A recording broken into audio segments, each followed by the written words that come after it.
The most interesting parts to me is the mechanics of it. In this case, we use a potato smasher. At least this is what I think we're going to be using. So if I use the wrong thing, someone's going to tell me. That's what I'm using. I'm going to use a bean masher, so we'll see. We got all kinds. All right.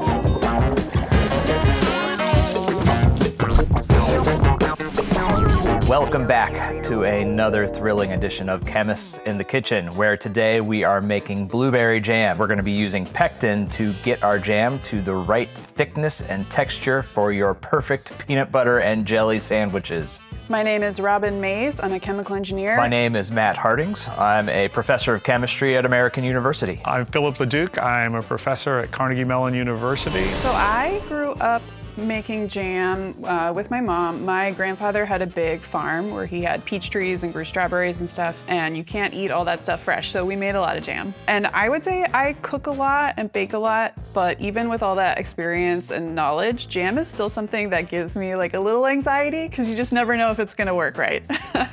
So some of the things that can go wrong with jam are usually it's too runny and it doesn't set, which may be because you didn't boil off enough water if your recipe requires you to boil a lot of water. But if you're relying on the kind of sugar acid pectin set situation, you may just not have the balance of those things right. But if you understand that sugar acid balance, it can really help with the jam set. Anytime your food that you're making goes from a liquid to a solid or runny to more set, it means that the chemicals in your food are interacting more. There are more interactions. And so what pectin does and how we manipulate pectin is we get lots of interactions between the pectin molecules in our jam. And as they start to come together and set, that's when we get a thicker jam or jelly. And pectin can be tricky because it is naturally, in our fruits, it's naturally negatively charged. The charges repel one another. And so one of the things that we do to get pectin to interact properly is we add acid. And that acid that you add gets rid of those negative charges. And then once you do that, your pectin can interact. I might play another trick on mine by adding some calcium into my jam to get it to set up, and the calcium ions, which are positively charged, help bring the pectin together. So we'll see the different kinds of textures, mechanical strengths, all that stuff you can get by making jam different ways. All right, so today the blueberry jam we're making is taken from a recipe from the National Center for Home Preservation, which is a great resource, highly recommend. And we're gonna be using blueberries, lemon juice, sugar, and pectin. You can also add spices if you want, up to you. So one of the things they tell you to do this in this recipe, because we have to smash up our blueberries, and the heat will help all these things release their goo as well, but you want them to juice, and it's easier to get them prepped and to mash them when it's in little layers. So I'm gonna go sort of a layer at a time and then add more blueberries and then really get going. So you're going to take your pot, you're going to put it in, are you heating it now, or are we doing it cold, mashing it up? Well, I mean, I could have turned on the stove to heat it, but I just haven't yet.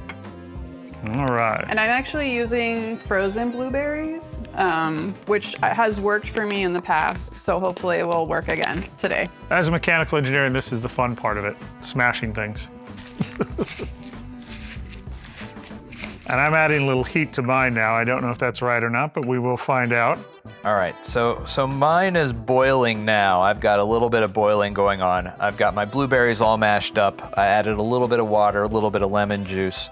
I'm gonna add some nutmeg in just a minute, but I'm gonna start off by adding my pectin. So this is the first pectin I'm using from the Ball Company. It's just real classic pectin, but any hydrocolloid that you use, right, or any thickener that you use, there are kind of rules for how you have to add it to things. And so for pectin, one of the things that we do is we get our liquid boiling, and then we add it with lots of stirring. So I'm gonna slowly add this with lots of stirring. I wanna make sure that my pectin doesn't clump up and that it gets spread out through the liquid that I'm getting prepped here.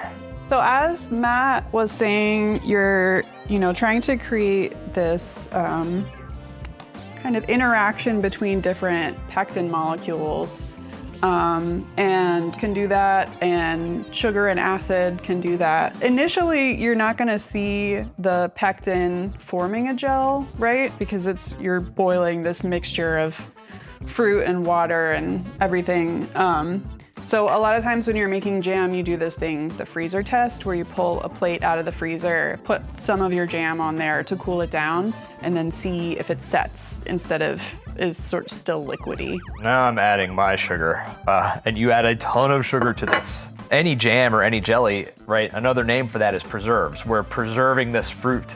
So it's always a good thing to do. It tastes good, but the reason why, the main reason why we add sugar is to preserve it, to keep these around for a long time. So these recipes, really, it doesn't take a whole lot of time for them to come together. I've got my jam is boiling right now after I've added my sugar. We want to get this up to a rolling boil, and a rolling boil is that it keeps boiling even when you're stirring it.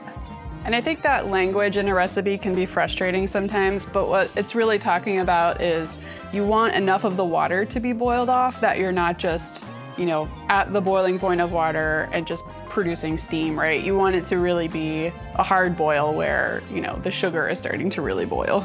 I'm at my full rolling boil. I've got about 10 more seconds on this, but for now, for playing around with, I'm just gonna put it down onto this cookie sheet just so it cools off quickly. So how can you tell when it's time to put the jam in a jar?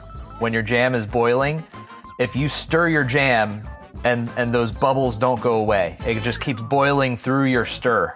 You let that go for about a minute. And once it's done that, your jam should be ready. So anytime you're adding a thickener, right? Whether you're making Jell-O and adding gelatin, or cornstarch and making pudding or whatever, pectin's the same. If you add too much, you're gonna change the texture of what you're making. And so all of this cooking that we're doing, right, it's a, sort of the trade-off between what textures do you want in the end, how much do you need to add, how much does that change the flavors, all sorts of things. Yeah, if you're nervous about whether or not your jam is gonna set, you put a plate in the freezer, get the plate cold, and then you put a little dollop of the hot jam on the cold plate, and it'll kind of rapidly cool it down so you can see how set it's gonna be. So this one is pretty good. It's like not dripping off the plate. And if you take a finger and like run your finger through the jam, it kind of holds the shape of the channel. So that means it's probably gonna set up pretty well. It's a funnel, canning funnel. I didn't used to have one, and I would always make a huge mess, and I finally was like, why don't I just buy that like canning funnel? This is my special one. Implement. The ladle. Yeah. Robin's more sophisticated than me. So far we have this line test, we have these funnels, and then we have Phil. Well, I'm gonna show off one other thing real quick. Philip, I don't know, in your class, do you do line spread tests? Sometimes. And we always talk what's the right thickness? What thickness are you going for? What viscosity are you going for? We can do tests just at home or in, just the cooking labs that we have at American, where you just put a little dollop on a sheet of paper and you look and see how wide does it spread. And so this is a little measuring device that we have here, where we've got concentric circles, and I'm gonna put a known dollop right in the center, and I'm going to let that dollop spread out. I'm gonna start off with my regular jam. I'm just gonna spoon some into I've got a little PVC pipe cut here so I can make sure it stays right in the middle. All right, let's see if I can not get this to drip onto the plate before I pull it up. And then I'm gonna lift the PVC pipe up, and we're gonna see how far my jam spreads. All right, so here I've got my jam in this. I'm just gonna lift it straight up as well as I can. And it's gonna spread out a little bit. This is fantastic. But you can see it didn't flatten out all the way, right? There's a little bit of distance there from bottom to top. But I can come through with my handy dandy measurer here and see that I have spread out roughly 30 millimeters from the initial spot from what went in. We tasting it on bread, or how are we tasting it? I was just gonna taste it by itself, just with a spoon, but. Yeah, I've just got some forks here. I don't know that I might make a peanut butter and jelly because I still haven't eaten There you go. today. You should, yeah. You might as well. It's that time. This is a classic Yeah, combo peanut butter right and here. jelly, yes. Peanut butter. It is. We already know I didn't do it right, so let's see how if I put enough sugar in it to make it taste good, right? That's the question. Well, between the peanut butter and all the sugar that you put in, I'm sure that there's plenty It's of going sugar to in taste it. great. It's not even going to matter, man. Yeah. Can you taste the jelly? No, it tastes great.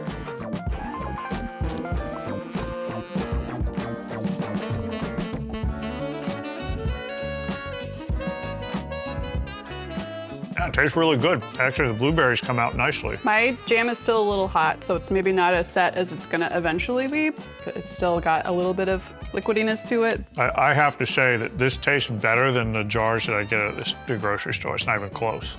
It's fantastic. And I like the peels in it too. Like the peels don't break down. You're not really boiling it for very long, so they don't break down, but it adds a nice little sort of maybe crunch sometimes, just a little textural differences.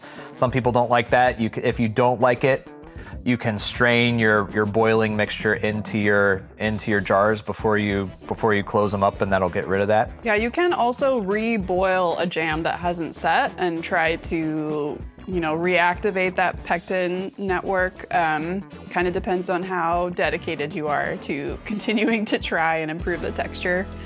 Usually I just say, you know what, I'll just eat it how it is in one way or the other, but. So as we bring our jam session to a close, we should probably point out again what our pectin was doing.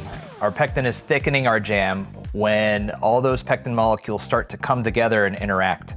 And there are different ways that we play on doing that, whether it's we're adding acids by lemon juice or whether we're adding calcium. But really the pectin is making our jam and our jelly have that texture that we crave, the texture that we want with whatever we're making our jam with, whether it's peanut butter and jelly, or whether we're putting our jelly on top of ice cream, or we're putting it on top of pancakes. This is fantastic. The most important food out there, peanut butter and jelly, as we've all pointed out.